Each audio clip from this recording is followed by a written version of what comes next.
तुम कोई सुबह उठाने वाली मुर्गी थोड़ी हो। कर्तव्य से चिढ़ाते हुए मुस्कुराया। यह सुनकर के गीतांजलि जो अभी मुस्कुरा रही थी वह उसे गुस्से से घूरते हुए शिकायत करने लगी। कर्तव्य जी, लेकिन डर अभी भी चालू था। गर्म हवा उसके चेहरे के सामने वाले बालों से टकरा रही थी, जिससे बालों को एक अजीब सा आकार मिल रहा था। कर्तव्य ने जल्दी से उस डर को बंद किया, लेकिन उसकी हंसी छूट पड़ी। यह लो, अब तो तुम्हारे बाल भी किसी मुर्गी की शक्ल में आ गए। कर्तव्य ने गीतांजलि को छेड़ा, जिस पर वह छोटे बच्चों की तरह रूठ पड़ी। गीतांजलि ने उसकी हंसी कम होने का इंतजार किया, लेकिन उसकी हंसी न रुकते देख वह दोबारा मुड़ी। कर्तव्य ने उसकी दोनों कोहनियां पकड़कर उसे अपने पास खींच लिया। अच्छा अच्छा, सॉरी, मुझे माफ़ कर दो। वह उसके बालों को अपने हाथों से सही करता हुआ बोला। पूजा के लिए देर हो रही है, जाओ नहा लो, मुझे भी तैयार होना है। गीतांजलि ने शरारती अंदाज में उंगलियां घुमाते हुए कहा।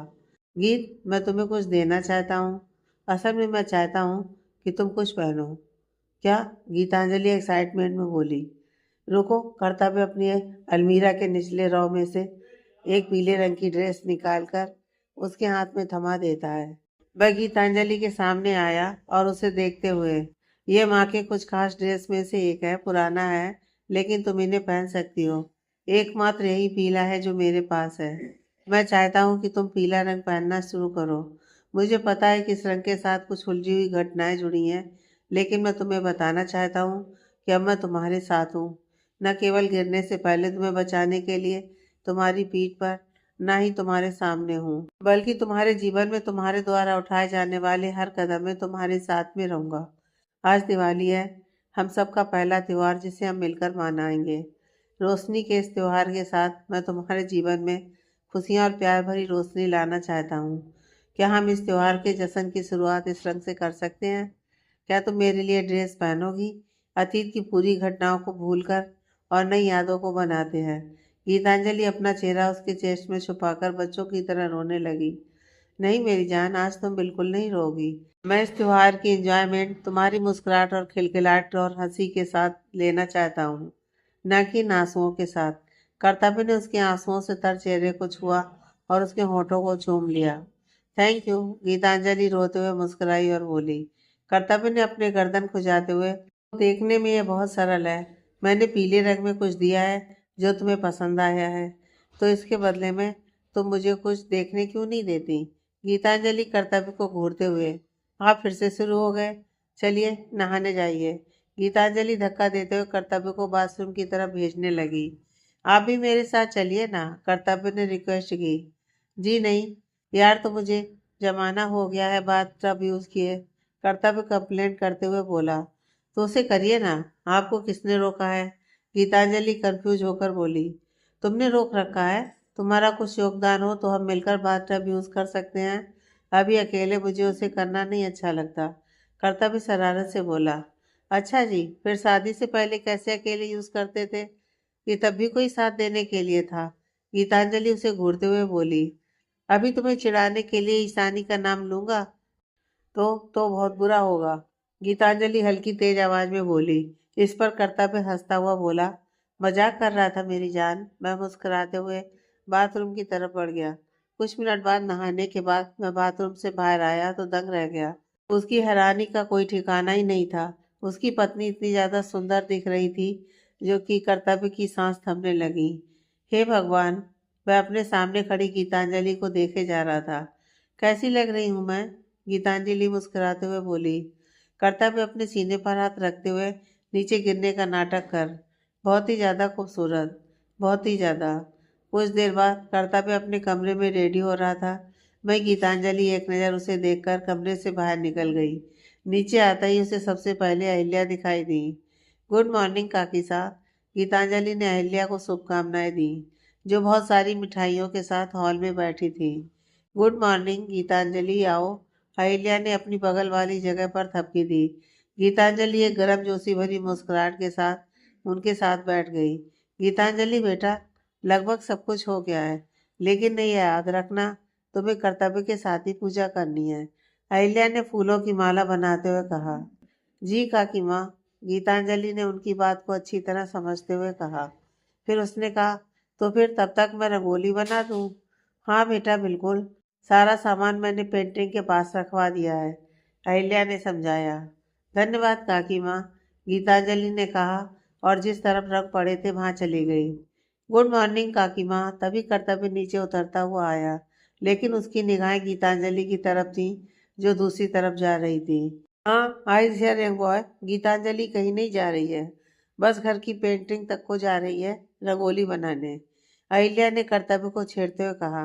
काकी माँ, मेरी नजरें उस पर नहीं, आप पर ही टिकी हैं। देखिए आप कितनी सुंदर लग रही हैं, एक स्टार की तरह चमक रही हैं। मुझे पूरा यकीन है कि नीला रंग आप पर बहुत ज़्यादा सूट करेगा। कर्तव्य ने देखते हुए अपनी बात संभाली और उनकी तारीफ करने लगा। हर दिवाली के लिए एक परंपरा रही है कि हर मौके पर जब अहिल्या अपने लिए कोई भी ड्रेस खरीदती हैं तो वह कर्तव्य से उसका रंग जरूर पूछती हैं। उनका मानना था कि कर्तव्य द्वारा चुने गए रंग उसे बहुत ज़्यादा अच्छे लगते थे और ज़्यादातर जब भी वह कपड़े पहनती थी तो रिश्तेदार उनकी तारीफ करते नहीं थकते थे। अहिल्या ने प्यार से उसके गाल खींचे, बदले में कर्तव्य ने उन्हें एक साइड से अपने गले लगा लिया। वैसे गीतांजलि के कपड़े भी काफी सुंदर लग रहे हैं, मिसिंग हर, अहिल्या ने पूछा। नहीं, कुछ ज्यादा नहीं, वह अपने अंगूठे और तर्जनी उंगली से इशारा करते हुए बोली। मेरे पास तो आप हो ना, कर्तव्य ने कहा। अहिल्या ने फीकी सी मुस्कुराहट के साथ उसकी ओर देखा। वह अब भी वैसा था। इसमें कोई शक नहीं था कि वह अब बड़ा आदमी बन गया है, लेकिन उसके अंदर अभी भी एक बच्चा अपनी माँ के लिए तरसता है। उसने अहिल्या से उसी प्रकार अपनी भावना को संतुष्ट करने की कोशिश की थी। वह उसके लिए सब कुछ करेगा जो अब मैं अपनी माँ के लिए करता, अगर वह आज जिंदा होती। गुड मॉर्निंग, मेरी काफ़ी। युवराज रात के पहने हुए कपड़ों में ही रूम से बाहर आया। जब युवराज उनके पास आकर बैठा तो अहिल्या की आंखें चढ़ी हुई थीं। दूर रह, आज के दिन भी शाम को दोपहर 12 बजे उठना है, और तो और आलसी को काफी चाहिए। वह गुस्से से उसे घूरते हुए बोली। युवराज अपने हाथ में पहनी घड़ी उनकी ओर दिखाता हुआ बोला। झूठ मत बोलिए माँ, अभी सिर्फ 9 बजे हैं। अहिल्या उसे थप्पड़ मारने ही वाली थी कि उसने अपने हाथों को उसके गालों के पास तक ही रोक लिया। उसने इधर उधर देखा और लंबी सी छड़ी उठाकर उसे पीटना शुरू कर दिया। जा जाकर नहा, क्या आज के दिन भी इस घर को आलस से भरेगा तू? इसे अपवित्र मत कर। चल यहाँ से निकल और नहा जल्दी से। वही युवराज एक इविल स्माइल के साथ उनके गले लगने लगा। यूं भी दूर रह, बिल्कुल मत छू मुझे, बहुत मार पड़ेगी नहीं तो तुझे। अहिल्या गुस्से और डर से पीछे की तरफ जाने लगी। युवराज चेहरे पर टेढ़ी मुस्कुराहट लिए अपनी माँ को डराते हुए उनके करीब आ गया। फिर पलक झपकते ही उसने अपनी माँ के पास से भागकर कर्तव्य के गले लग गया और बच्चों की तरह बोला। भाई साहब तैयार हो जाओ छोटे। कर्तव्य ने उसकी पीठ थपथपाई, जबकि अहिल्या ने नाराजगी से अपने माथे पर हाथ फेरा। सत्यानाश हो इसका, वह युवराज को पीछे से थप्पड़ मारते हुए बोली। तभी कर्तव्य को अपने पीए का फोन आया। वह उससे बात करते हुए वहां से बाहर चला गया। वह अपनी बातों में पूरी तरह मगन होकर चल रहा था। उसे पता नहीं चला कि गीतांजलि द्वारा बनाई हुई रंगोली पर वह पैर रखने वाला है। बनी संभाल के, अचानक ओंकार सिंह चिल्लाए और कर्तव्य को उसके अगले कदम के लिए कहा, जबकि गीतांजलि कर्तव्य से अपना ध्यान हटाते हुए अपना काम करती रही। लेकिन सबसे ज्यादा चौंकाने वाली बात यह थी कि कर्तव्य ने उनकी बात का जवाब दिया। हाँ डैड। एक अजीब सी खामोशी वहां पसर गई। ओंकार जी कर्तव्य को असहज महसूस नहीं कराना चाहते थे, इसलिए वह अपना न्यूज़पेपर लेकर वहां से चले जाएंगे।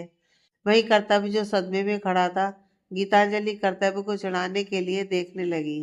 हाँ हाँ, गीतांजलि ने नकली खांसी की। क्या? कर्तव्य ने कहा। कुछ नहीं, बस अपने हैंडसम डैड के बेटे को देख रही हूँ, गीतांजलि शरारत से कर्तव्य को चढ़ाते हुए बोली। कर्तव्य ने गहरी सांस ली और उसके पास आकर बैठ गया। वह उसके पहनावे और बालों को ध्यान से देखने लगा। ये आप क्या कर रहे हैं? गीतांजलि चिढ़कर बोली। मैं किसी को खोज रहा हूँ, कर्तव्य ने गंभीर होकर कहा। क्या? किसको? Where is my Geetanjali? कहाँ छुपा रखा है तुमने उसे? कर्तव्य ने पूछा। वह अभी बेडरूम से ही निकली थी। जब मैं तुम्हें ऐसे देखता हूँ तो खुद को भूल सा जाता हूँ। वह उसकी नाक पर हल्के से किस करते हुए बोला। उसके इतने बेफिक्र और निडर अंदाज से गीतांजलि का चेहरा टमाटर जैसा लाल हो गया। तुम इस ड्रेस में सूरजमुखी की तरह दिख रही हो, बहुत ही सुंदर। लेकिन अफसोस, मैं तुम्हारी रंगोली के बारे में ऐसा नहीं कह सकता। कर्तव्य ने मासूमियत से कहा। गीतांजलि ने हैरानी से पूछा, क्या मतलब? और जब उसकी नज़र अपनी रंगोली पर पड़ी तो वह हैरान रह गई। उसे यकीन नहीं हो रहा था कि कर्तव्य ने मीठी मीठी बातें करते हुए जानबूझकर उसकी रंगोली खराब कर दी थी। तभी अहिल्या वहां आई और बोली, ये क्या? जिस तरह से तुम एक्साइटेड थी, मुझे तो लगा था कि तुम्हें रंगोली बनाना आता होगा, और यहाँ तो कुछ और ही बना है। वही मृत्युंजय भी अहिल्या को ज्वाइन करते हुए उसे परेशान करने के मूड में थे। गीतांजलि बेटा, ये रंगोली कोई पॉप रंगोली बना रही हो तुम? यह भी शायद ट्रेंड होगा। गीतांजलि, तुम युवराज से दूर रहो। इस बदतमीज लड़के ने ट्रेंड के नाम पर सबको बर्बाद कर दिया है। अहिल्या युवराज की तरफ घूमते हुए बोली, जो बिल्कुल अभी नहा धोकर आया था। क्या? मुझे ऐसे क्या देख रही हो आप? युवराज इन सब बातों से अनजान अहिल्या से बोला। दोबारा अगर मैंने कुछ भी ट्रेंड के नाम पर देखा तो तू दुनिया से गायब हो जाएगा, और मेरे ये शब्द सिर्फ बोलने के लिए नहीं है। समझ गया ना? अहिल्या युवराज को घुड़कते हुए बोली। वही मृत्युंजय तो मुस्कुराते हुए अहिल्या की तरफ होकर यह सब देख रहा था। तभी अहिल्या ने उसकी कमर पर एक थप्पड़ मारते हुए कहा, आप बड़ा खुश हो रहे हैं? मृत्युंजय अपनी कमर सहलाते हुए बोले, तेरे को बचाते बचाते मेरे मार खाने के दिन आ गए क्या? मैंने क्या किया? युवराज को अभी भी कुछ समझ नहीं आ रहा था कि उसके माता पिता उसे क्यों डांट रहे हैं। क्या सिर्फ इसलिए कि वह थोड़ी देर से उठा है? गीतांजलि कर्तव्य को उसकी रंगोली खराब करने के लिए घूर रही थी। वह परिवार के सदस्यों कर्तव्य को डांटने के बजाय बेचारी युवराज को डांटे जा रहे हैं। उसने अपने हाथ में लगे पाउडर के रंगों को रगड़ा और उठने लगी कि तभी कर्तव्य ने उसकी कलाई पकड़ ली और उसे बैठने के लिए कहा। कब तक यहाँ खड़े होने का इरादा है तेरा? कर्तव्य युवराज को घूरते हुए बोला, क्योंकि अहिल्या और मृत्युंजय वहां से चले गए थे। मैं तो बस, युवराज समझाने ही वाला था कि कर्तव्य ने उसे घूर कर देखा और जाने को कहा। युवराज चिढ़ता हुआ वहां से चला गया। वहीं कर्तव्य गीतांजलि को देखकर मुस्कुराया, लेकिन गीतांजलि ने मुंह बनाते हुए उसे घूर कर देखा। जब गुस्सा करती हो ना, कसम से you look more hot and attractive, कर्तव्य उस पर कमेंट करते हुए बोला। गीतांजलि ने उसकी ओर आंखें सिकोड़ कर देखा और एक बार फिर फर्श पर अपनी निगाहें टिका दी। भाभी माँ, यह कुर्ता ठीक से फिट नहीं हो रहा, युवराज रूम से बाहर आकर कंप्लेन करते हुए बोला। रुक, मैं तेरे को पीट कर इस कुर्ते में फिट करवा देता हूँ। दूर रह मेरी गर्ल से, ऐसा कोई भी इशारा मत करना, कर्तव्य उसे धमकाते हुए बोला। युवराज बुरा सा मुंह बनाते हुए दूसरी तरफ मुड़ गया। उसकी पीठ उन दोनों की तरफ थी। कर्तव्य ने गीतांजलि की ठोड़ी उठाकर चेहरा ऊपर उठाया, लेकिन फिर भी गीतांजलि ने उसकी ओर नहीं देखा। ए मेरी जान, आई एम सॉरी ना। अच्छा टेल मी, कौन सा कलर कहाँ फील करना है? मैं करता हूँ। कर्तव्य प्यार से उसके हाथों को अपने होठों से छूकर बोला। गीतांजलि मुस्कुराई और युवराज की तरफ देखा और पूछा, लेकिन वह वहां पर नहीं दिखा। वो तेजी से कर्तव्य की ओर मुड़ी और उसके गाल पर एक छोटा सा किस कर दिया, जिससे कर्तव्य एकदम स्तब्ध रह गया। फिर चेहरे पर बड़ी सी मुस्कुराहट के साथ दोनों ने रंगोली को रंगों से भरना शुरू कर दिया। उन्होंने बहुत ही प्यारी रंगोली डेकोरेट की थी। युवराज जो ईशानी की नज़रों को अपने भाई और भाभी के बीच बीते पलों को देखने से रोकने की सोच रहा था, अब जानबूझकर एक तरफ हट गया ताकि ईशानी साफ रूप से उनके बंधन को देख सके और इस हवेली और कर्तव्य के जीवन से हमेशा के लिए बाहर निकल जाए। गीतांजलि ने सस्पेंस के साथ कहा, आपके लिए एक सरप्राइज है। कर्तव्य ने उसे आश्चर्य से देखा। क्या कोई है? हाँ, तो फिर मैं इसका बेसब्री से इंतजार कर रहा हूँ, कर्तव्य ने कहा और गीतांजलि के माथे को चूमते हुए बालों के एक लट को कान के पीछे कर दिया। गीतांजलि ने फिर ईशानी को देखकर टेढ़ी मुस्कुराहट दी, क्योंकि वो पहले ही ईशानी को आते हुए देख चुकी थी। एक समय था जब ईशानी ने उसे बार बार दिखाया कि वह कर्तव्य की जिंदगी में उसकी पत्नी से ज्यादा इंपॉर्टेंस रखती है। वह ईशानी के गर्भ भरी आंखों को कभी नहीं भूल सकती थी, जब वह उसकी टाई बांधने आई थी या जब वह कर्तव्य के साथ इटली टूर पर गई थी। लेकिन आज स्थिति और लड़की दोनों ही बदल चुकी थी। गीतांजलि ने अपने हाव भाव से ईशानी को यह स्पष्ट संदेश दिया था कि अब ईशानी का कर्तव्य की जिंदगी में कोई मतलब नहीं है, क्योंकि अब वह कर्तव्य की जिंदगी में एकमात्र महिला है। अगर एक आदमी अपनी पत्नी की रक्षा के लिए हर मुश्किल से लड़ता है तो पत्नी को भी मुसीबत के समय अपने पति का साथ देना चाहिए। यही सोचकर गीतांजलि ने कुछ समय पहले कर्तव्य पर बहुत ज्यादा यकीन किया था। वह यकीन टूटने से भी नहीं टूटता। वहीं लीलावती ने भी यह सीन देखा जो उसके लिए बहुत ही ज्यादा अनएक्सपेक्टेड था। वह स्तब्ध हो गई।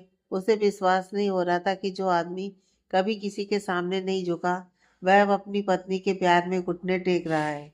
वह पावर थी जो गीतांजलि ने कर्तव्य के प्यार पर रखी थी। कर्तव्य के साथ बरसों बिताने और उसे अपने बस में करने की कोशिश करने के बाद भी ईशानी या लीलावती उसे पूरी तरह अपना नहीं बना पाई। कर्तव्य को किसी भी बात पर सहमत करने या विश्वास दिलाने के लिए उन्हें कड़ी मेहनत करनी पड़ती थी। लेकिन यहाँ जो ये लड़की है, वह कर्तव्य को अपनी उंगलियों पर घुमा रही है। उनको भी ये बात साफ दिख रही थी कि कर्तव्य सिर्फ गीतांजलि के साथ ही अच्छा है। तभी वहां पर अहिल्या आते हुए बोली, ये तो बहुत ही सुंदर रंगोली बनाई है। उन्होंने तारीफ की। हाँ, तो अब पता चला कि पहले रंगोली क्यों बिगड़ी थी। अहिल्या कर्तव्य को घूरते हुए मुस्कुराई। चलो, अब पूजा शुरू होने वाली है। सारे गेस्ट भी आ चुके हैं। उन्होंने एक नजर ईशानी और लीलावती को देखकर गेस्ट शब्द पर ज्यादा जोर देते हुए कहा। कर्तव्य और गीतांजलि दोनों ने अनुष्ठान किया।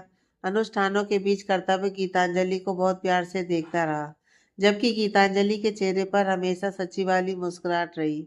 वह प्यार से उसकी हथेली को कोमलता से पकड़ता और अपनी सख्त उंगलियों से उसकी नरम हथेलियों को महसूस करता। कर्तव्य को ऐसा करते हुए एक बात याद आ गई। कुछ दिन पहले सुबह के वक्त कर्तव्य ने अपनी रूखी उंगलियों से उसकी नरम पीठ को सहलाया था। गीतांजलि नींद में ही कराने लगी थी, लेकिन जब कर्तव्य ने सख्ती से पूछा तो उसने बताया कि कर्तव्य की हथेलियों की स्किन काफी रूखी है। अगले दिन से कर्तव्य ने उस रफनेस को कम करने के लिए दस्ताने पहन कर जिम करना शुरू कर दिया। वहीं अहिल्या मृत्युंजय के पास आकर ईशानी और लीलावती को देखकर अजीब सा मुंह बनाते हुए बोली, ये लोग कब यहाँ आना पसंद करेंगे? मृत्युंजय ने मुस्कुराकर जवाब दिया, बहुत जल्द। लेकिन लीलावती को अब गिरते हुए देखना सच में बहुत अच्छा लगेगा। पूजा के बाद गीतांजलि ने परिवार के सदस्यों और घर के नौकरों में पवित्र प्रसाद बांटा। दोपहर का खाना हो चुका था, इसलिए सभी लोग आराम करने के लिए अपने रूम में चले गए। गीतांजलि जो सीढ़ियां चढ़ने वाली थी, उसने कर्तव्य को देखा, जिसके चेहरे पर गुस्सा दिखाई दे रहा था। उसकी आंखों में रेडनेस भी काफी ज्यादा आ गई थी। उसने पाया कि वह लीलावती को देख रहा है, जो ओंकार सिंह के पीछे पीछे उनके कमरे की तरफ जा रही हैं। गीतांजलि जानती थी कि कर्तव्य क्या सोच रहा होगा, कि ओंकार सिंह लीलावती को अपनी डिजायर के लिए मजबूर कर रहे हैं। लेकिन यह सब झूठ था। उसे बचपन से वही सिखाया गया था। लेकिन इससे पहले कि कर्तव्य को कुछ समझ पाती, वह खुद भी कंफ्यूज और चिंतित थी। उसे नहीं मालूम था कि लीलावती क्या प्लान बना रही है और वह ओंकार सिंह के पास उनके कमरे में क्या करने गई है। बंद दरवाजे को देखकर कर्तव्य को और भी ज्यादा गुस्सा और नफरत महसूस हुई। गुस्से से सीढ़ियां चढ़ते हुए अपने रूम की तरफ चला गया। वहीं दूसरी तरफ ओंकार सिंह के रूम में लीलावती ने अपना गला साफ करने का नाटक किया। हम्म, तुम यहाँ क्या कर रही हो? अब तुम क्या चाहती हो? ओंकार सिंह गुस्से से दांत पीसते हुए बोले। इससे कोई फर्क नहीं पड़ता कि मैं क्या चाहती हूँ। इससे फर्क पड़ता है कि तुमको वह नहीं मिलने वाला जो तुम चाहते हो, और मैं तुमको इस वास्तविकता से रूबरू कराने आई हूँ। चाहे गीतांजलि हो या तुम या तुम्हारे परिवार के सदस्य, कितने भी कोशिश कर लें, कर्तव्य कभी भी तुमको अपने पिता के रूप में वो प्यार और वह सम्मान नहीं देगा। ओंकार सिंह ने दर्द भरी सांस लेते हुए कहा, तुमको मुझे ये बताने की जरूरत नहीं है जो मैं पहले से जानता हूँ। अरे वाह, तो तुम्हें पता है? फिर तो बढ़िया है। वैसे मुझे तुम्हारी हताशा, निराशा, अपने इकलौते बेटे के लिए तड़प भरी आंखों को देखना बहुत ज्यादा अच्छा लग रहा है। याद रखो, मैंने तुमसे कहा था कि मैं तुम्हारी एकमात्र खुशी भी तुमसे छीन लूंगी। हाँ बिल्कुल, और तुमने छीन भी तो ली। लेकिन लीलावती, ये मत भूलना कि कर्तव्य ने खुद ही तुम्हें इस हवेली से बाहर निकाला है, और जल्दी वह तुम्हें अपनी जिंदगी से भी बाहर निकाल देगा। वह आंखों में ढेर सारा गुस्सा लिए बोले, don't you dare mess with me. अगर मैं नहीं तो तुम भी नहीं। आई विल मेक श्योर कि कर्तव्य तुमसे और नफरत करे। ये समटाइम्स पीट यू, जिसके लिए इतना स्ट्रगल किया वही तुमसे नफरत करता है। लीलावती चेहरे पर टेढ़ी स्माइल के साथ हंसते हुए बोली। ओंकार सिंह गुस्से से चिल्लाते हुए, अभी के अभी बाहर निकलो, गेट लॉस्ट। कुछ साल पहले ऐसे ही तुमने मुझे अपने रूम से गेट आउट करके निकाला था। उस दिन से कर्तव्य ने तुम्हें अपनी जिंदगी से निकाल दिया। आज फिर निकाल रहे हो। अब की बार पता नहीं क्या होगा। किसे मालूम। वह घटियापन से मुस्कुराते हुए उस रूम से बाहर निकल गई। वहीं ओंकार सिंह अपनी भावनाओं को काबू नहीं रख पाए। उन्होंने जल्दी से अपने रूम को अंदर से बंद किया और अपने पूरे परिवार की फोटो को अपने गले लगाकर रोते रोते सो गए। शाम के समय, चलिए ना भाभी माँ, पटाखे फोड़ते हैं। युवराज एक्साइटमेंट में गीतांजलि को खींचते हुए अपने साथ ले जाने लगा। गीतांजलि मिट्टी के दिए जला रही थी। उनकी हवेली मिट्टी के दिए की रोशनी में खूबसूरती से सजी थी। पर मुझे ये बड़े पटाखे फोड़ने से डर लगता है। मैं सिर्फ फुलझड़ी और अनार जलाऊंगी, बस। गीतांजलि घबराकर बोली। ये क्या बात हुई भाभी माँ? मैं हूं ना, और भाई साहब ही तो होंगे वहाँ आपको प्रोटेक्ट करने के लिए। वह गीतांजलि को परेशान करते हुए बोला। गीतांजलि, जो उसकी आंखों में शरारत देख चुकी थी, वह भी उसे परेशान करते हुए बोली। हाँ, काकी माँ को बताऊंगी सिया के बारे में। प्लीज भाभी माँ, कब बता रही हैं आप? प्लीज बता दीजिए मॉम को जल्दी। आपके और भाई साहब का प्यार देखकर अब रहा नहीं जाता मुझसे। युवराज बेशर्मी से रिक्वेस्ट करने लगा। यह सुनकर गीतांजलि की आंखें चौड़ी हो गईं। उसकी धमकी से डरने की बजाय वह खुद उसे अहिल्या से सिया के बारे में बात करने को कह रहा था। बेशरम। गीतांजलि ने उसे हल्के से थप्पड़ मारा, जबकि युवराज अपने कंधे सहलाते हुए मुस्कुराया। भाई प्लीज इधर आओ। युवराज ने गलियारे से गुजर रहे कर्तव्य को गीतांजलि के पास खींच लिया। क्या बात है छोटे? कर्तव्य कंफ्यूज होकर बोला। भाई, भाभी माँ हमारे साथ पटाखे फोड़ने से मना कर रही हैं। कह रही हैं कि उन्हें डर लगता है। मैंने कहा भी कि भाई साहब तो होंगे ही, आपके साथ तो डरने वाली कोई बात नहीं है। फिर भी ये मान ही नहीं रही। बाकी आप समझाओ। वह उन दोनों कपल को वहां छोड़कर निकल गया। कर्तव्य ने चुपचाप गीतांजलि के मिट्टी के दिए रखने में मदद की। बीच में उसने गीतांजलि की तरफ देखा, लेकिन कुछ नहीं कहा। गीतांजलि भी उसकी निगाहों से वाकिफ थी, लेकिन उसने भी कोई बात नहीं की। चले? कर्तव्य ने पूछा जब सारे दिए वहां पर रख दिए गए थे। मुझे किचन में कुछ काम है, गीतांजलि नजर चुराते हुए बोली। क्या बात है गीत? वह प्यार से उसके गाल को छूते हुए बोला। बचपन से लेकर आज तक हर साल दिवाली में सिर्फ एक फुलझड़ी और एक ही अनार जलाती हूँ। मनीषा को पसंद नहीं तो सिर्फ दिवाली के पूजन के लिए 2 पटाखे आते थे और अनफॉर्चुनेटली मुझे मिल जाते थे। तो उनके साथ मेरा एक्सपीरियंस इतना अच्छा नहीं है। एक बार मुझे डराने के लिए मनीषा अपने कजिन के साथ मेरे पास पूरे इतने करीब आकर बम फोड़ दी थी। तो तब से मुझे बम और वह चीज़ें नहीं पसंद। और अब अचानक से इतने सारे पटाखे, वह भी इतने बड़े, तो मुझे देखकर डर लग रहा है। गीतांजलि नजर झुकाते हुए बोली। कर्तव्य ने प्यार से उसकी उंगलियों को चूमा। चलो, हम इस डर को मिटा देंगे। लेकिन गीतांजलि ने जल्दी से अपना सर नामे हिला दिया। कर्तव्य ने गहरी सांस ली, फिर शरारती मुस्कुराहट के साथ कहा। अब डिसीजन तुम्हारा है। चलना तो तुम्हें है ही। नहीं तो मैं अपनी बीबी के बिना पटाखे तो फोड़ने नहीं वाला। तो अब तुम खुद चल रही हो या मैं उठाकर लेकर चलूं? Choice is yours.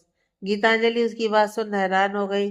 वो भागने के लिए तेजी से मुड़ी, लेकिन तभी कर्तव्य ने उसे झटके से ब्राइडल स्टाइल में उठा लिया और बगीचे के पास सीढ़ियों से नीचे की ओर चला गया। गीतांजलि उसकी बाहों में थी और उसके चेहरे को घूर रही थी। वहीं कर्तव्य ने भी उसको देखा। कुछ देर तक उनकी गहरी निगाहें एक दूसरे पर टिकी रहीं। उसके बाद गीतांजलि ने उसके गालों को अपने हाथ में लिया और उसे अपने चेहरे से दूसरी तरफ घुमाया। सामने देखकर चलिए, वरना दोनों गिर जाएंगे, वह चिढ़ते हुए बोली। हाँ, तो ऑलरेडी ही आपके प्यार में गिर चुके हैं। अब आपकी बारी। कर्तव्य हल्के से उसकी आंखों पर अपने होठ रखते हुए बोला। कर्तव्य जी प्लीज, मुझे 21 ईयर्स हो गए हैं यहाँ रहते हुए।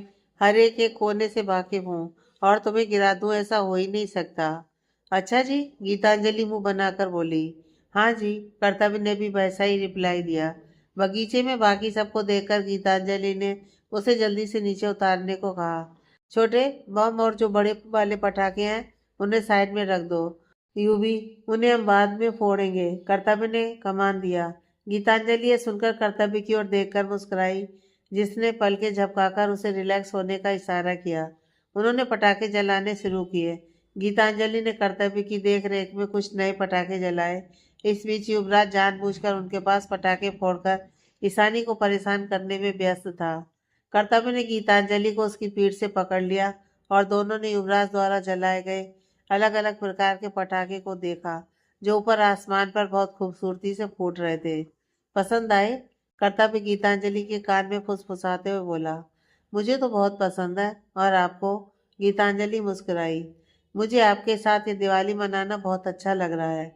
आई लव यू गीत, कर्तव्य ने गर्मजोशी से मुस्कुराते हुए कहा। I love you too, Geetanjali ने शर्म के साथ कहा। अगर तुम सिर्फ एक बात पर इतना शर्मा रही हो तो मैं इमेजिन कर सकता हूँ कि तुम प्यार करते समय कितना शर्माओगी, कर्तव्य ने उसे चिढ़ाते हुए कहा। गीतांजलि ने सुनकर अपना चेहरा उसके सीने में छुपा लिया। थोड़ी देर बाद गीतांजलि ने धीरे से अपनी आंखें उठाकर उसकी ओर देखा। कर्तव्य के चेहरे पर अभी भी चिढ़ाने वाली मुस्कुराहट थी। यह देख गीतांजलि ने एक बार फिर अपना चेहरा छुपा लिया। कर्तव्य उसकी हरकत पर खुलकर हंसा। चलो वह लालटेन जलाते हैं, कर्तव्य ने कहा। मार्कर उठाकर कर्तव्य ने मोटे अक्षरों में लव लिखो। मार्कर आगे बढ़ाते हुए कर्तव्य ने गीतांजलि से एक मैसेज लिखने को कहा। Let the love be in the air till eternity. प्यार को अनंत काल तक हवा में रहने दो, गीतांजलि ने उस पर लिखा। दोनों एक दूसरे को देखकर मुस्कुराए और मोमबत्ती जलाकर उस लालटेन को हवा में उड़ा दिया ताकि दुनिया को उनके प्यार का पता चल सके। कर्तव्य ने उसके दोनों गाल चूमे और प्यार से कहा, पहले और आने वाली अनेकों दिवाली के जश्न के लिए शुभकामनाएं जान। कुछ मिनट बाद गीतांजलि अपने कमरे में चली गई, जबकि कर्तव्य और युवराज जो बचे हुए पटाखे चलाने लगे। रात को डिनर करने के बाद कर्तव्य घर के नौकरों को गिफ्ट देने चला गया। सारा काम निपटाकर जब वह अपने कमरे में पहुंचा तो उसकी आंखें फटी की फटी रह गईं। उसे यकीन नहीं हो रहा था कि उसने यह क्या देख लिया। ओ गॉड! यह पहला शब्द था जो कर्तव्य के मुंह से निकला जब उसने गीतांजलि को अपने सामने खड़ा पाया। वह वहां लाल रंग के लहंगे में खड़ी थी। उसके शरीर पर सिंदूर के अलावा कोई श्रृंगार नहीं था। उसके शरीर पर शादी की चैन के अलावा कोई गहना नहीं था। उसका मंगलसूत्र उसके गले में अलग ही चमक दिखा रहा था। कर्तव्य के लिए एक जादूगरनी या मोहिनी सब कुछ लग रही थी। कर्तव्य उसकी ओर आकर्षित होने लगा। लाल रंग से टपकती उसकी सुंदरता कर्तव्य को अपनी ओर खींच रही थी। जैसे पतंगा प्रेम का मोहक जुनून एक आकर्षक आग की तरह है जो उसे जलाकर राख कर देगा, लेकिन फिर भी वह उसका स्वाद लेना चाहता है। कर्तव्य ने सीधा उसकी आंखों में देखा और बदले में गीतांजलि ने भी अपनी नजर नीचे नहीं झुकाई, बल्कि अपनी निगाहें ऊपर को रखी। गीतांजलि ने गौर से कर्तव्य की आंखों में देखा, जहां उसे ढेर सारा प्यार साफ दिखाई दे रहा था। उसने अपनी तेज धड़क रहे दिल को शांत करने के लिए गहरी सांस ली। उनके बीच कोई बातचीत नहीं हुई, लेकिन जिस तरह से कर्तव्य उसकी हर एक अदा को देख रहा था, यह देख गीतांजलि के शरीर में शिहरन जरूर पैदा हो रही थी। गीतांजलि, क्या हो रहा है ये? कर्तव्य ने एक कदम आगे बढ़ाते हुए पूछा। गीतांजलि के पांव अपने आप पीछे की ओर बढ़ने लगे और उसने कहा, आपको लाल रंग पसंद है? हाँ, कर्तव्य ने दूसरा कदम बढ़ाते हुए कहा। आप मुझे लाल रंग में देखना चाहते थे ना? गीतांजलि कांपती आवाज में बोली और एक कदम और पीछे हट गई। मैं कब से इसके लिए तरस रहा था, कर्तव्य दीवानगी से बोला। हमारी शादी में मेरा ड्रेस लाल नहीं था, गीतांजलि फुसफुसाते हुए बोली, लेकिन पीछे भी हटती रही। आज हमारा घर ठीक उसी तरह सजाया गया है जैसे हमारी शादी के समय सजाया गया था, गीतांजलि डरते डरते बोली। तो? कर्तव्य ने तुरंत पूछा। गीतांजलि अपने होंठ काटते हुए अपनी घबराहट छुपा रही थी, जो उस वक्त कर्तव्य को बहुत ही क्यूट और मासूम दिख रही थी, जिसके लिए वह तरस रहा था। गीतांजलि धीमे से बोली, आपके पास सब कुछ है, माहौल, मैं, समय और सहमति के लिए खुद को एक लंबे समय से रोक रही थी। मैं कुछ समझा नहीं, गीतांजलि, कर्तव्य अपना कदम आगे बढ़ाते हुए कंफ्यूजन से बोला। गीतांजलि पीछे होते हुए सीधा उसकी आंखों में देखते हुए, शाम भी है और समा भी और मेरी सहमति भी हमारे शिद्दत पूरी करने के लिए। और उसने अपनी आंखें उठाकर कर्तव्य की ओर देखा और अपना स्टॉल उठाकर उसने फर्श से नीचे गिरा दिया। फिर उसने कर्तव्य को अपनी स्वीकृति और अपने करीब आने का पूरा हक दे दिया। कर्तव्य की आंखें मदोसी से भरी थी। उसने प्यार से उसके छोटे से शरीर को देखा। सचमुच वह लाल रंग के लहंगे में थी। गीतांजलि मुड़ी और बेड पर जाकर बैठ गई, क्योंकि वह उसकी गर्म निगाहों को और नहीं देख सकती थी। वही कर्तव्य उसे बहुत ध्यान से देख रहा था। उसके हाथ अपनी जेब की पॉकेट में थे। उसके चेहरे पर इस समय कोई भाव नहीं था। गीतांजलि समझ सकती थी कि वह न केवल प्यार करने वाला आदमी था, बल्कि उसमें एक ऐसा आदमी भी शामिल था जिसे उसने कभी पहले नहीं देखा था। वह थोड़ी परेशान भी थी और सोच रही थी कि क्या वह बेड पर उसे वही केयर देगा या उसके साथ कठोर व्यवहार करेगा। गीतांजलि ने अपने बालों को कान के पीछे किया। उसका उनका कमरा अंधेरे से भर गया। रोशनी का एकमात्र सहारा खिड़की से बाहर दियों की रोशनी थी। मैं बस एक बार पूछूंगा, क्या तुम सच में इस बात से सहमत हो? क्योंकि अब पीछे मुड़ने का कोई रास्ता नहीं है। कर्तव्य इस बार रूड आवाज में बोला। उसकी सख्त आवाज सुनकर गीतांजलि घबरा गई, लेकिन उसने फिर भी हाँ में सिर हिलाया। तुम्हारे मुंह में आवाज है, इसलिए मुंह से बोलो। कर्तव्य अपनी आवाज सख्त करते हुए बोला। हाँ, गीतांजलि घबराकर जल्दी से बोली। हाँ क्या? कर्तव्य ने पूछा। उसकी आवाज धीमी लेकिन भारी थी, जो गीतांजलि को डरा रही थी। गीतांजलि ने कहा, मैं आपको बहक देती हूँ। उसकी आंखें पहले डगमगा गईं और आंखों से आंसू बहने लगे। गीतांजलि, कर्तव्य ने सिकुड़ी आंखों से उसे देखा और बाथरूम के अंदर की ओर चला गया। 2-3 मिनट बाद कमरे के अंदर आया। इस समय वह सिर्फ पैंट में था और उसके हाथ में रबड़ बंद था। उसने गीतांजलि के बालों को ऊंची पोनी में बांध दिया और धीरे से उसके कान में मुस्कुराते हुए फुसफुसाया। मैं चाहता हूँ कि हम अपना सफर शुरू करने से पहले तुम्हारे बाल पोनी में बांध दूं। गीतांजलि ने कर्तव्य की ओर देखा। उसकी आंखों में प्यार था, लेकिन वह प्यार अभी छुपा हुआ था। गीतांजलि ने अपनी पलकें नीचे झुका ली। उसके निचले होठों को काटने लगी, लेकिन जब वह खुद को कंट्रोल नहीं कर पाई तो कर्तव्य की छाती में अपना मुंह छुपाकर बच्चों की तरह रोने लगी। उसका पूरा शरीर बेकाबू सिसकियों के कारण कांप रहा था। जब कर्तव्य ने उसे गले नहीं लगाया तो उसकी सिसकियां पूरी तरह से रोने में बदल गईं। वह कर्तव्य के इस रूप से भयभीत थी। वह हमेशा उसके सामने प्यार से बात करने वाला, देखभाल करने वाला, प्यार करने वाला, लाड प्यार से रहने वाला और समझदार कर्तव्य की आदि थी। उसे यह कठोर और रूठ कर्तव्य बहुत अजीब लग रहा था। कर्तव्य ने हंसते हुए अपना सरनामे हिलाया और उसे अच्छी तरह अपनी बाहों में ले लिया और प्यार से उसके माथे को अपने होठों से छूते हुए बोला, क्या हुआ मेरी जान? मुझे पहले पता होता तो मैं खिड़की भी बंद कर देता। अब देखो ना, तुम्हारा सारा कॉन्फिडेंस कैसे बाहर चला गया। कर्तव्य उसे चिढ़ाते हुए बोला। आपने मुझसे इस आवाज में बात क्यों की? गीतांजलि रोते हुए शिकायत करने लगी। किस आवाज में? कर्तव्य उसे छेड़ते हुए बोला। वही रूड आवाज जो दूसरों के लिए करते हैं। सख्त नहीं, बहुत सख्त वाली आवाज। मेरे साथ कितनी अच्छी तरह बात करते थे, क्योंकि मैं ये देखना चाहता था कि क्या तुम मेरे साथ मेरे इस रूप में उतनी ही ज़्यादा कॉन्फिडेंस और नॉटी रहोगी जितना तुम सुबह ईशानी के साथ भी मुस्कुराहट और नजरों के आदान प्रदान के साथ, जिसे मैंने अच्छी तरह नोटिस किया था। लेकिन दुख की बात है कि मेरी पत्नी दूसरों के लिए अलग है और मेरे साथ उसे हमेशा लाड प्यार की ज़रूरत पड़ती है। कर्तव्य ने उसके गालों को हल्के से दबाया और उसके होठों को छू लिया। मेरी कोई गलती नहीं है। अचानक से आप इतना रूखा व्यवहार करेंगे तो इसमें मैं कहाँ से गलत हो गई? मुझे लगा था कि आप मेरे साथ हमेशा की तरह नरमी से पेश आओगे। काश तुम्हें पता होता कि मैं कभी नरम नहीं था। कर्तव्य की कठोर आवाज सुनकर गीतांजलि सहम गई। गीतू, हमारे पास इस बारे में बात करने के लिए बहुत समय है, लेकिन अभी नहीं। जब तुम पूरी तरह तैयार हो जाओगे, फिलहाल मेरे बारे में सोचना बंद करो। मेरा विश्वास करो, मैं ठीक हूँ, बल्कि बार बार अपनी पत्नी की ओर आकर्षित होने के लिए तैयार हूँ। मुझे तुम्हारे लिए जो एहसास है वह मुझे अच्छा लगता है। मेरी चाहतों या मांगों को दूसरे तरीके से मत लो। तुम मेरी पत्नी हो और मैं तुम्हें अपनी मर्जी से चाहता हूँ। मैं तुम्हें अपने बिस्तर की डिजायर के लिए मजबूर नहीं करूँगा। चलो सोते हैं। जब तुम इसके लिए अच्छी तरह रेडी होगी तभी हम आगे बढ़ेंगे, कर्तव्य ने कहा, जबकि गीतांजलि ने उसकी कलाई पकड़ ली, क्योंकि वह जाने ही वाला था। लेकिन मैं रेडी हूँ, गीतांजलि जल्दी से बोली। पर मैं चाहती हूँ। गीतांजलि ने अब सीधे सीधे बात की और उसकी पकड़ उसकी हथेली पर मजबूत हो गई। क्या तुम सच में ये चाहती हो? कर्तव्य ने एक बार फिर कंफर्म करने के लिए पूछा, जिस पर गीतांजलि ने धीमी गति से अपना सर हिला दिया। तब तो तुम मुझे अपना बनाकर ही मानोगी। कर्तव्य ने मुस्कुराहट के साथ सिर हिलाया, जिस पर गीतांजलि शर्माकर मुस्कुराई। वह अपने होठों को भींचने लगी।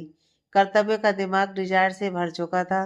उसकी ठंडी और खुरदरी उंगलियां उसके क्लीवेज को छू रही थी, जिससे गीतांजलि के अंदर सनसनी और मदोसी छा रही थी। उसकी आवाज सुन कर्तव्य के ऊपर भी मदोसी सी छा रही थी। गीतांजलि ने बहुत मुश्किल से अपने अंदर हवा खींची और कांपते हुए बोली, मैं चाहती हूँ कि आप मेरे साथ जैसे हो वैसे रहो। जैसे सबके साथ व्यवहार करते हो। मुझे पूरी तरह से अपना बना लो।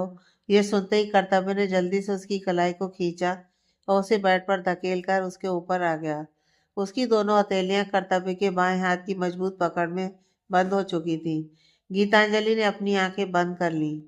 मुझे देखो, देखो मैं कैसे तुमसे प्यार करता हूँ, देखो मैं कैसे तुम्हें चाहता हूँ। कर्तव्य की आवाज प्यार से भरी थी। कर्तव्य ने उसकी कलाई को पकड़ा और उसकी पतली नरम उंगलियों को चूमा। वह उसके ऊपर मंडरा रहा था और मुस्कुराहट के साथ वह उसके गालों को सहलाते हुए बोला, अगर हम अपनी शादी की रात फिर से जी रहे हैं तो मैं अपनी शादी को फिर से जीना चाहूँगा, सिर्फ तुम्हारे लिए, क्योंकि उस समय मैं बेमन से यह शादी कर रहा था। मेरा शादी करने का कोई इरादा नहीं था, लेकिन अब मैं इसे पूरे मन से करना चाहता हूँ। गीतांजलि ने भी सहमति से अपनी बहुओं को सहलाया। कर्तव्य ने अपना सिर हिलाया और उसके माथे को उसकी लाल रंग की बिंदी के ऊपर चूमा और मखमली आवाज में बोला, मैं वादा करता हूँ कि मैं हमेशा तुम्हारे साथ रहूंगा, चाहे परिस्थिति और समय कोई भी हो। मैं तुम्हें कभी भी अकेला नहीं छोड़ूंगा। फिर उसकी बाईं आंख को अपने होठों से छूते हुए, मैं तुम्हें यह वादा करता हूँ कि जैसे तुम मेरी सबसे कीमती चीज हो, जिसे मैं कभी खोना नहीं चाहता। फिर उसने उसकी नाक को चूमा। मैं प्रॉमिस करता हूँ कि तुम्हारा हर सपना पूरा करना मेरा काम है और उसे हकीकत में जीना तुम्हारा काम होगा। फिर उसके बाएं गाल को चूमते हुए कहा, मैं वादा करता हूँ कि मैं जो भी निर्णय लूंगा उससे पहले तुम्हारे विचार, तुम्हारी सोच और हर एक बात सुनूंगा और समझूंगा। मैं वादा करता हूँ कि मैं अपना हर एक हिस्सा सिर्फ तुम्हारे लिए सुरक्षित रखूंगा, ताकि मैं तुम्हारे साथ हर बार रोमांटिक पल महसूस कर सकूं जिसे दुनिया के लिए देखना मना है। वह उसके बाएं गाल को चूमते हुए बोला, मैं वादा करता हूँ तुमसे प्यार और तुम्हारे दिल के लिए मेरा प्यार कभी कम नहीं होगा। ये मेरा दिल सिर्फ तुम्हारे लिए धड़केगा गीत। उसने एक लंबे समय के साथ उसके होठों को चूमा। गीतांजलि की आंखों से आंसू बहने लगे। इस बार पहल गीतांजलि ने की। वह कर्तव्य के होठों को प्यार से चूम रही थी। कुछ देर बाद वह उसके गालों पर आ गई। वह उसके गालों को सहलाते हुए उसके पूरे चेहरे को अपने लबों से छू रही थी और सिसकियां लेते हुए बड़बड़ा रही थी, आई लव यू। मैं आपसे बहुत प्यार करती हूँ, बहुत ज़्यादा प्यार करती हूँ। आप पर सिर्फ मेरा हक है, ओके ना। उसके हाथ उसके दूसरे कंधे पर चले गए। गीतांजलि की पतली उंगलियों ने उसकी मस्कुलर कंधों को छुआ। उसने अपने सर को पीछे झुकाया और उसके सिर की मालिश की और हल्का सा मुस्कुराई। तभी कर्तव्य ने उसे किस कर लिया। गीतांजलि सिसकते बोली, अभय। अभय नाम सुनकर कर्तव्य मुस्कुराते हुए, मुझे यह नाम काफी पसंद आया। तुम्हें पता है कि तुम्हें मुझे छूने की जरूरत नहीं है, बस तुम्हारी सांसें ही मुझे बहुत ज्यादा एक्साइटेड करती हैं। वह उसको भरपूर नजरों से देखते हुए बोला। कर्तव्य ने उसकी कमर पर हल्का सा दबाव बनाते हुए कहा, मैं हमेशा तुम्हारी हर बात सुनूंगा भी और मानूंगा भी, लेकिन बेड में सिर्फ मेरा हुक्म चलेगा, समझी। गीतांजलि ने सुनकर सिर हिलाया। कर्तव्य मुस्कुराया और उसकी आंखों में देखते हुए बोला, आई एम सॉरी मेरी जान, लेकिन मैं तुम्हारे साथ नरम व्यवहार नहीं करूंगा। कर्तव्य मीठी मीठी बातें करते हुए उसे प्यार करने लगा। जल्दी उसके हाथ कर्तव्य की पीठ पर घूम रहे थे। वह चाहती थी कि कर्तव्य उसे गहराई से प्यार करे। कुछ समय बाद कर्तव्य उससे अलग हुआ। कर्तव्य उसके चेहरे को देख पागल हो रहा था, क्योंकि उसका चेहरा इस समय अलग ही चमक रहा था। देखो जान, तुम मुझे बहका रही हो। वह कुछ देर बात करता रहा और फिर उसके साथ प्यार करने लगा। दोनों के शरीर पसीने से लथपथ थे और सांसें तेजी से चल रही थी। वे हाँफ रहे थे। क्या तुम नाराज हो? गीतांजलि ने जल्दी से सिर हिलाकर नहीं कहा। क्या सच में? उसने फिर सिर हिलाया। उसके होंठ खुले हुए थे और आंखें बंद थीं। उसके मुंह से कोई आवाज नहीं निकली, सिर्फ इशारे थे जो जवाब देने में मदद कर रहे थे। वह उसे देर रात तक प्यार करता रहा। फिर कर्तव्य ने गीतांजलि को अपने गले से लगा लिया। वह प्यार से उसके माथे को चूमा और उसके बाद जो बाल पोनी में बंधे थे उन्हें खोल दिया और अपने हाथों से सहलाता रहा। गीतांजलि उसे देख मुस्कुराई और इतनी ज्यादा थकान के कारण वह उसकी बाहों में सो गई। कुछ देर बाद जब उसे महसूस हुआ कि गीतांजलि सो गई है, तो उसने बगल के ड्रॉर से एक सिगरेट निकाली और कस भरने लगा। उसके दिमाग में एक बेचैनी महसूस हो रही थी। अंदर कुछ बुरे ख्याल बार बार आ रहे थे। वह उसके माथे को चूमकर खिड़की से बाहर चला गया। वह बहुत ज़्यादा बेचैन था। उसकी बेचैनी कम होने का नाम नहीं ले रही थी। इसलिए वह वापस बेड पर आया और खुद को शांत करने के लिए उसके गालों को चूमा। अगली सुबह गीतांजलि ने अपनी आंखें खोली तो सबसे पहले उसने कर्तव्य के चेहरे पर एक प्यारी सी मुस्कुराहट देखी। गुड मॉर्निंग प्रिंसेस, कर्तव्य ने कहा। गीतांजलि ने प्यार से कहा, गुड मॉर्निंग कर्तव्य जी, आप कब जागे? गीतांजलि ने कर्तव्य के पास खिसक कर नींद भरी आवाज में कहा, शायद 10-15 मिनट पहले। क्या तुम और थोड़ी देर सोना चाहती हो? कर्तव्य ने नरमी से पूछा। नहीं नहीं, देर हो चुकी है। मुझे आज रात की पार्टी की तैयारी में दूसरों की मदद करनी है। गीतांजलि हल्के से मुस्कुराते हुए बोली। कर्तव्य हल्के से मुस्कुराया, लेकिन उसकी आंखों में कुछ उदासी सी दिख रही थी, जिसे देख गीतांजलि जल्दी से बोली, क्या बात है, आप कुछ परेशान दिख रहे हैं? ऐसा कुछ भी नहीं जिसे मैं संभाल न सकूं। कर्तव्य उसके बालों को सहलाते हुए बोला। गीतांजलि की नज़र रेस्ट्रे पर पड़ी, जिसमें 8-9 सिगरेट के टुकड़े थे। फिर उसने कर्तव्य की ओर ध्यान से देखा। गीतांजलि ने अब सख्ती से कहा, इस पूरे हफ्ते कोई सिगरेट नहीं पिएंगे आप। तो क्या सिगरेट की जगह हम वो कर सकते हैं जो हमने कल किया था? कर्तव्य ने शरारत से कहा। इसकी भी कोई ज़रूरत नहीं है, मेरा पूरा बदन दर्द कर रहा है। गीतांजलि चिढ़कर बोली। अच्छा, लेकिन कल रात तुम्हारी सिसकियां तो कुछ और कह रही थी, कर्तव्य ने मुस्कुराते हुए कहा। गीतांजलि की आंखें यह सुन चौड़ी हो गई। कर्तव्य ने आगे कहा, और तुम्हारे चेहरे के भाव चिल्ला चिल्ला कर ये कह रहे थे। गीतांजलि ने जल्दी से अपनी हथेली से उसका मुंह बंद कर दिया। तभी कर्तव्य ने उसकी हथेली को अपने होठों से छुआ। बदमाश इंसान, गीतांजलि उसकी छाती पर मुक्का मारते हुए बोली। फिर उसने प्यार से अपनी उंगलियां उसकी नंगी छाती पर फिराई। आप सच में बहुत मजबूत हैं, बहुत ज़्यादा। कल जब आपने मेरा हाथ पकड़ा तो मैं सच में हिल तक नहीं पाई। और तुम सच में बहुत चिढ़ने वाली लड़की हो। तुम्हें पता है मुझे सबसे ज़्यादा क्या पसंद आया? तुम्हारा यह शर्म से भरा लाल चेहरा। मैंने बाकी किसी का ऐसा लाल चेहरा नहीं देखा। गीतांजलि शर्मा गई, लेकिन जल्दी उसकी आंखें सिकुड़ गईं। वह अब अपना सिर उठाकर उसे घूरते हुए बोली, आपको कैसे पता कि औरों के चेहरे पर शर्म का लाल रंग नहीं होता? उसने अपना सिर उठाया और उसकी आंखों में झांकते हुए बोली, आपको कैसे पता कि वह रंग केवल शर्म का था? हो सकता है वह गुस्सा का भी हो। कर्तव्य एक रहस्यमय मुस्कान के साथ बोला, जिससे उसका चेहरा हल्का गुलाबी हो गया। गीतांजलि उसे देखकर हंसी और उसका चेहरा अपने हाथों में भरकर उसके होठों को प्यार से चूमते हुए बोली, मैं आपसे बहुत ज़्यादा प्यार करती हूँ। जवाब में कर्तव्य ने पल भर में उसके पूरे चेहरे को अपने होठों से चूम लिया और फिर उसे अच्छी तरह कंबल से ढक दिया। वह उस वक्त एक छोटी बच्ची की तरह लग रही थी। कर्तव्य ने उसे अपने करीब खींचा और प्यार से कहा, मुझ पर भरोसा करने और हमारे जीवन के सफ़र को आगे बढ़ाने के लिए बहुत बहुत धन्यवाद। कल की रात को इतना यादगार बनाने के लिए तुम्हारा बहुत बहुत शुक्रिया। गीतांजलि मुस्कुराते हुए बोली, मैं भी आपको अपना बनाकर बहुत खुश हूँ। उसके चेहरे पर एक शर्मीली मुस्कुराहट थी। कर्तव्य ने उसके माथे पर प्यार से अपने होठ रखते हुए कहा, आई लव यू। गीतांजलि ने मुस्कुराते हुए कर्तव्य से कहा, आप मुझे कुछ ऐसा बताओ जिससे सुनकर मुझे खुशी हो। कर्तव्य मुस्कुराते हुए बोला, तुम बड़ी मासूम दिखती हो, लेकिन कल रात तुम बिस्तर पर बिल्कुल भी मासूम नहीं थी। तुम जोश में आकर मेरी पीठ पर खरोंचे मार रही थी और वे अभी भी दर्द कर रही हैं। मुझे नहीं पता था कि तुम मेरी पीठ से इतना प्यार करती हो कि उसे खा ही जाओगी। हाँ, रुको रुको रुको, मैं अपने शब्द वापस लेती हूँ, गीतांजलि चिल्लाई। कर्तव्य हंसते हुए बोला, हाँ यही बेहतर होगा। मैं आज शाम के लिए बहुत एक्साइटेड हूँ। मुझे बहुत खुशी होगी जब आज रात पापा आपको अपने सीईओ का पद सौंप देंगे। पता नहीं गीत, कल से मुझे एक अजीब सी बेचैनी हो रही है। मैं इनकार नहीं करूँगा, मैं चांदी का चम्मच लेकर पैदा हुआ था, लेकिन मैंने उस चम्मच को चांदी से प्लेटिनम में बदलने के लिए कड़ी मेहनत की है। मैंने अपना समय, धैर्य, अपनी मेहनत, अपनी आत्मा, सब कुछ इसमें लगा दिया है और अब मैं नहीं चाहता कि कुछ भी गलत हो। गीतांजलि को साफ दिख रहा था कि कर्तव्य परेशान है, इसलिए उसने उसका मूड हल्का करने की सोची। अच्छा, तो आप अपना सारा समय अपने बिजनेस को ही देते थे? कर्तव्य मुस्कुराते हुए बोला, हाँ मेरा दिल भी वहीं लगता था। गीतांजलि मुस्कुराई और उसे हुक्म देते हुए बोली, मिस्टर कर्तव्य सिंह चौहान, हमें बाथरूम में लेकर चलिए। कर्तव्य मुस्कुराया और उसे उठाकर बाथरूम की तरफ बढ़ गया।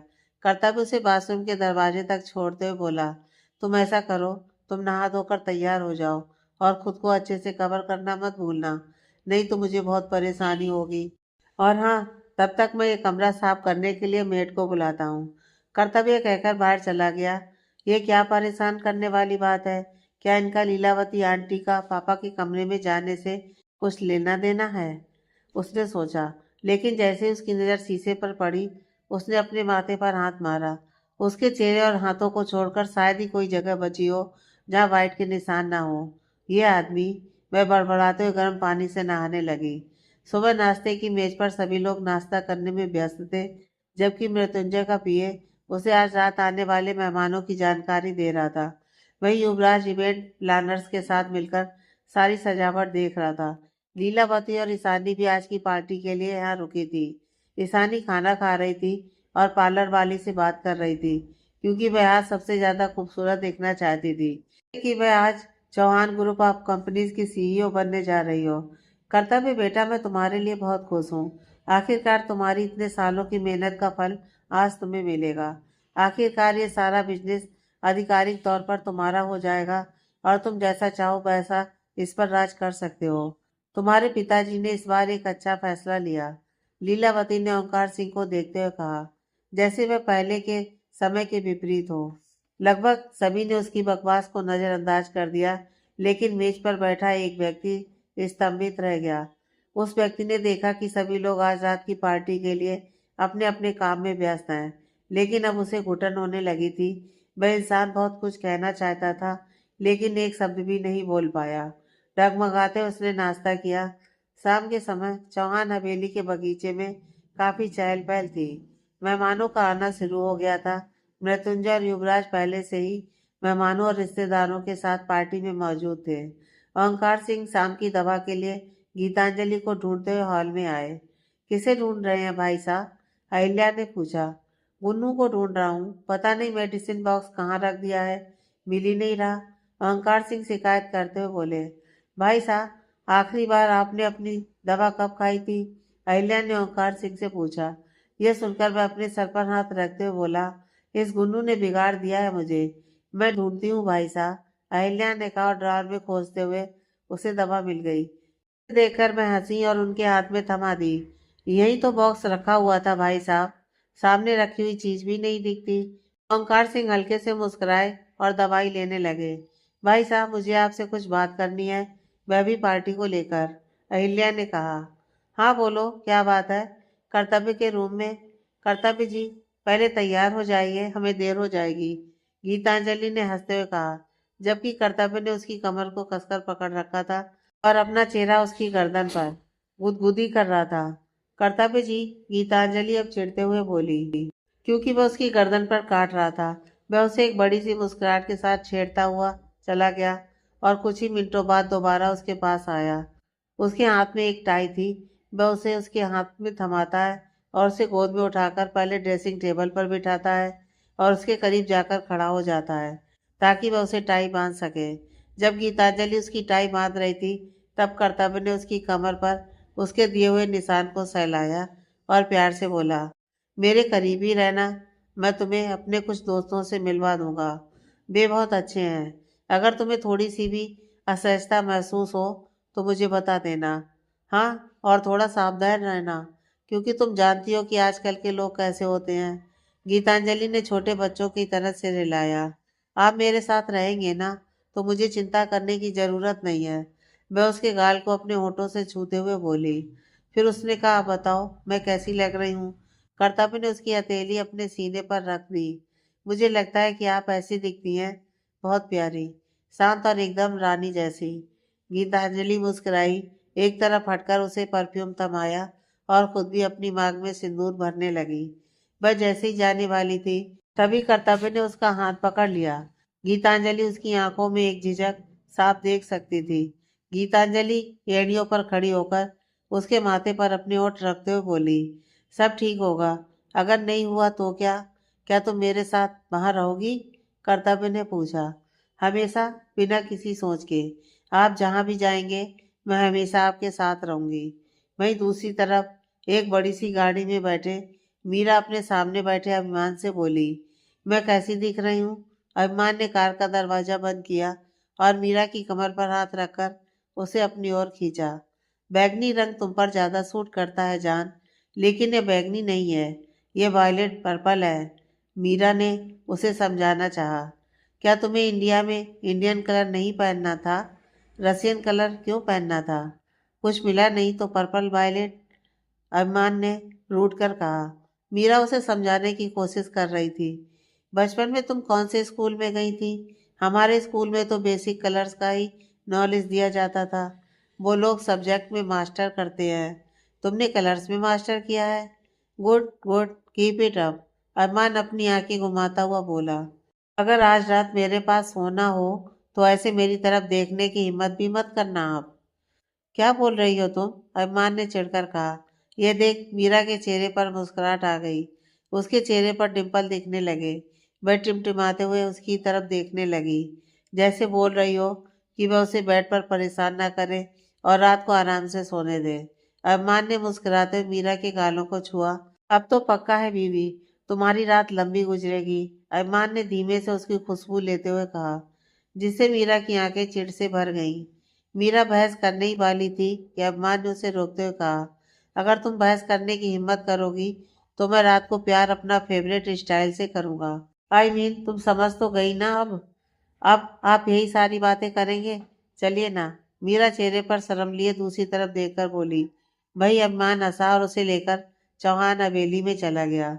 चौहान हवेली में एक छोटी सी बच्ची ने मुंह बनाकर कर्तव्य का कोट खींचा, जो अपने किसी बिजनेस पार्टनर से बिजनेस रिलेटेड बात कर रहा था। कर्तव्य ने नीचे देखा तो उस लड़की की ओर देखकर मुस्कुराया, जिसने प्यार से अपने छोटे छोटे हाथों को ऊपर की ओर उठाकर कर्तव्य को उसे उठाने का इशारा किया। कर्तव्य ने उसे उठाया और प्यार से उसके गाल को चूमते हुए बोला, बहुत दिनों बाद मिले हैं क्यूटी। मैं गुस्से में हूँ और आपसे नाराज हूँ, लड़की ने कहा। उसका मुंह फूला हुआ था, जो और भी ज्यादा क्यूट दिखाई दे रहा था। कर्तव्य ने उसे गुस्से में देखकर हंस दिया, लेकिन उस लड़की के चेहरे पर अभी भी गुस्सा बरकरार था। तो उसने प्यार से पूछा, मैं जान सकता हूँ हमारी क्वीन हमसे नाराज क्यों है? क्योंकि आप मेरे स्कूल के एनुअल फंक्शन में नहीं आए थे। मैंने उस दिन बहुत अच्छा पार्टिसिपेट किया था और मुझे पोएम के लिए प्राइज मिला था, उस छोटी सी लड़की ने गर्व के साथ कहा। कांग्रेचुलेशंस, लेकिन डॉल, मैं उस समय इंडिया से बाहर था, इसलिए नहीं आ सका। मेरी माफी स्वीकार करो, कर्तव्य उसे शांत करने के इरादे से बोला। लेकिन दादा ने कहा कि आप अपनी नई गुड़िया के साथ व्यस्त होंगे, इसलिए आप नहीं आए। क्या आपने अपने लिए नई गुड़िया खरीदी है? क्या आप मुझे उनके साथ खेलने देंगे? कम से कम मुझे उसे देखने तो दीजिए, अभिश्री ने बहुत ही मासूमियत से पूछा। प्लीज अभिमान मीना, पता नहीं क्या क्या बोलता रहता है, ये नहीं सुधरेगा, कर्तव्य धीमे से बड़बड़ाया। श्री, उसे बेवजह परेशान करना बंद करो, मीरा ने अभिश्री को डांटा। रहने दो मीरा, आखिरकार उसके एनुअल फंक्शन में शामिल ना होना मेरी गलती है और इसलिए उसका मुझ पर गुस्सा होना भी जायज है, कर्तव्य ने कहा और अभिश्री के गालों पर प्यार से किस किया। ठीक है, चलो एक डील करते हैं, मैं तुम्हें अपनी गुड़िया से मिलवाऊंगा, तुम उसके साथ खेल सकती हो, खूब सारी चॉकलेट और स्केच पेन भी ले सकती हो। क्या कहती हो? कर्तव्य ने मुस्कुराकर पूछा। अभिश्री ने अपनी पलकें झपकाई और उसके गाल पर चूमकर सौदा पक्का कर लिया। मीरा ने अपनी बेटी को अभिमान की तरह हरकतें करते देख अपना सिर हिलाया। कैसी हो मीरा? कर्तव्य ने उसे साइड से गले लगाते हुए पूछा। मैं हमेशा की तरह दिन में उठती हूँ और रात को सो जाती हूँ, लेकिन तुम्हें क्या? तुम तो बिजनेस के लिए अभिमान से मिल लेते हो, लेकिन क्या तुम्हें याद भी है आखिरी बार तुम मुझसे कब मिले थे? मीरा कर्तव्य को घूरते हुए बोली। हाँ मीरा, चलो, उसकी नई नई शादी हुई है, वह अपनी डॉल के साथ व्यस्त होगा, अभिमान ने अभिज्ञान को अपनी बाहों में भरते हुए बीच में कहा। हाँ, मैं अपनी नई गुड़िया के साथ व्यस्त था, कर्तव्य ने अभिमान को चिढ़ाते हुए कहा। अभिमान ने बेफिक्री से अपने कंधे उचकाए। अरे चैम्स, कर्तव्य ने उसके बालों को सहलाया, लेकिन अभिज्ञान ने जवाब में अपनी बत्तीसी दिखा दी और जल्दी ही अपना चेहरा अभिमान के कंधे में छुपा लिया। सब उसके इस बिहेवियर पर हंसे। अभिज्ञान को सबके साथ कंफर्टेबल होने में काफी समय लगता था। उसकी मुस्कुराहट से पता चल रहा था कि उसने कर्तव्य को पहचान लिया है। लेकिन अभी उससे बात करने में उसे काफी समय लगेगा। छोड़ो ये सब, गीतांजलि कहाँ है? अभिमान ने अब पूछा। 1 मिनट रुको, वह यही कहीं होगी। कर्तव्य ने भरी भीड़ में अपनी नजरें घुमाई तो उसकी नजरें गीतांजलि पर जाकर रुक गईं, जो अहिल्या के पास खड़ी थी। उसके चेहरे पर हल्की सी मुस्कुराहट आ गई। कर्तव्य कुछ सेकंड तक उसे देखता रहा, मानो उसे उसकी निगाहों का एहसास हो गया हो। वह कर्तव्य की ओर देखने के लिए मुड़ी। कर्तव्य ने उसे अपने पास आने का इशारा किया। मीरा ने यह सब देखा और उसके मन से तारीफ निकली। वाह कर्तव्य, आपका अपनी पत्नी के साथ कितना अच्छा संबंध है। कर्तव्य ने मीरा की ओर मुस्कुराकर कहा, यह सब मैंने आप जैसे सबसे अच्छे जोड़े से सीखा है। इसका सारा श्रेय मुझे जाता है, अभिमान ने घमंड से मुस्कुराते हुए कहा, जबकि मीरा ने अपनी आंखें घुमाई। लेकिन फिर उसे एहसास हुआ और उसने जल्दी से अभिमान को देखा, जिससे उसकी मुस्कुराहट और बड़ी हो गई, जो स्पष्ट रूप से संकेत दे रही थी कि एक और यादगार रात आने वाली है। गीतांजलि चेहरे पर प्यारी सी मुस्कुराहट के साथ उनके पास पहुंची। कर्तव्य ने मुस्कुराकर गीतांजलि की ओर देखते हुए कहा, तुम मेरे सबसे करीबी दोस्तों में से एक और बिजनेस पार्टनर अभिमान सिंह राठौर से मिलो। हम हाई स्कूल के दिनों से दोस्त हैं। कर्तव्य ने परिचय कराया। हेलो गीतांजलि, अभिमान ने कहा, जिस पर गीतांजलि ने अपनी प्यारी सी मुस्कुराहट के साथ अभिमान को नमस्कार किया। अभिमान ने हल्की सी मुस्कुराहट के साथ अपना सिर हिलाया। और यह है मीरा, अभिमान सिंह राठौर की ब्यूटीफुल वाइफ। कर्तव्य ने परिचय कराया। अरे, गीतांजलि ने अभिमान को देखकर थोड़ा डरते हुए कर्तव्य को देखा। वह सोच रही थी कि कर्तव्य अगर ऐसा कहता है तो कहीं अभिमान उसकी बात का बुरा ना मान जाए। मीरा, जो उसकी दुविधा को समझ सकती थी, उसने गीतांजलि को कहा, फॉर्मल होना छोड़ दो। ये दोनों अपनी लाइफ में कभी भी एक दूसरे के साथ फॉर्मल नहीं हुए हैं, तो हम क्यों हो? मुझे तुम पहली बार में ही पसंद आई हो। तुम बहुत ज़्यादा क्यूट और शांत हो। तुम भी ना मीरा, गीतांजलि कर्तव्य की पत्नी है। क्या तुम उसे चुराने के प्लान बना रही हो? अरमान ने मीरा को चिढ़ाते हुए कर्तव्य को देखा। फिर दोनों हंस पड़े। वहीं गीतांजलि अभी भी इस बात का मतलब समझने की कोशिश कर रही थी। मीरा ने शरारत से अरमान की बांह पर थप्पड़ मारा, फिर गीतांजलि की ओर देखा, जो खड़ी थी और सोच रही थी कि उन सबको क्या कहे। मीरा को थोड़ा अजीब लगा। उसने हल्के से मुस्कुराते हुए कहा, हेलो। गीतांजलि ने कर्तव्य की ओर देखा, जिसने पलकें झपकाकर उसे हाँ का इशारा किया। गीतांजलि ने कर्तव्य की ओर से अपनी नजरें हटाईं और मीरा पर अपना ध्यान लगाया और कहा, आप सच में बहुत प्यारी और सहज हैं। मुझे आपकी फ्रेंड बनना अच्छा लगेगा। यह सुनकर मीरा मुस्कुराई और एक बार फिर गीतांजलि को गले से लगा लिया। तुम अपने पति द्वारा बताई गई बातों से और भी ज्यादा सुंदर हो गीतांजलि। मैं कह सकती हूँ कि तुम्हारा दिल बहुत प्योर है। वहीं अभिमान ने भी उसकी बहुत ज्यादा तारीफ की। कर्तव्य ने अभिमान को देख फुसफुसाते हुए कहा, तो अब बता कि मेरी गीतांजलि उस ईशानी से कैसी है? अभिमान जल्दी से अपनी नजरें गीतांजलि की तरफ करते हुए मुस्कुराया और बोला, गीतांजलि की तुलना ईशानी से करना मेरे लिए पाप होगा। वह सच में बहुत ही प्योर हार्ट लड़की है, प्यारी सी गुड़िया की तरह है। मैंने कहा था ना। कर्तव्य ने भौहें उचकाई। नाइस चॉइस, अभिमान फुसफुसाया। ये मेरी नहीं, मिस्टर चौहान की पसंद है। कर्तव्य ने कहा, हाँ बेशक, पिता ही चुनने में सबसे अच्छे होते हैं, अभिमान ने कहा और मीरा और गीतांजलि की ओर देखा।